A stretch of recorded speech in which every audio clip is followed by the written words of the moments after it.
Les rails s'étirent droit, le plus loin possible.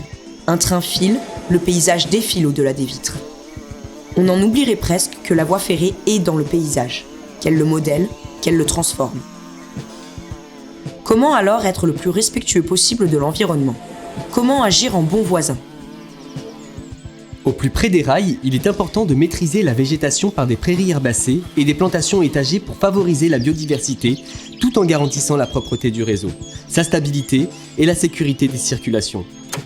C'est dans notre nature. Créer des passages à faune et des corridors écologiques pour assurer une continuité du vivant de part et d'autre de la voie ferrée. Il est tout aussi primordial de travailler en pensant comment préserver nos ressources. Plus de tact, moins d'impact. Par exemple, en récupérant les eaux pluviales, en recyclant ou revalorisant les matières comme le rail et le ballast, et en posant des panneaux solaires le long des voies. Respect envers la nature ainsi qu'envers les hommes. Engagés sur la bonne voie. Nos projets créent des passerelles favorisant l'insertion professionnelle via des partenariats innovants dans l'entretien des espaces verts, la rénovation de bâtiments ou la création d'outils de communication, mais aussi en donnant de son temps grâce au mécénat de compétences.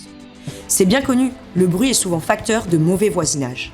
Alors, des études sont menées pour recenser les nuisances, programmer l'installation de protection et de murs anti-bruit.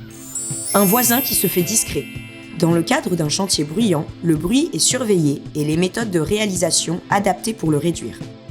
Si le dialogue territorial est indispensable dans la construction d'un projet, cela devient vital dans les zones urbaines denses. Il faut donc mener des enquêtes, expliquer les maquettes, entendre les habitants, usagers, riverains, en un mot, co-construire l'acceptabilité des projets et des chantiers. Le transport, un bien commun. Bien entendu, on ne construit pas un projet ferroviaire responsable sans tenir compte des contraintes réglementaires. Dans les règles de l'art, des experts sont là pour assister la maîtrise d'ouvrage et la maîtrise d'œuvre, prodiguer en amont les conseils et les expertises d'une éco-conception vertueuse et acceptable par tous, les usagers, les riverains, la nature, les administrations. Alors le projet sera sur les rails. Et pour apporter au quotidien votre pierre à l'édifice, n'oubliez pas, chantier propre, réseau propre.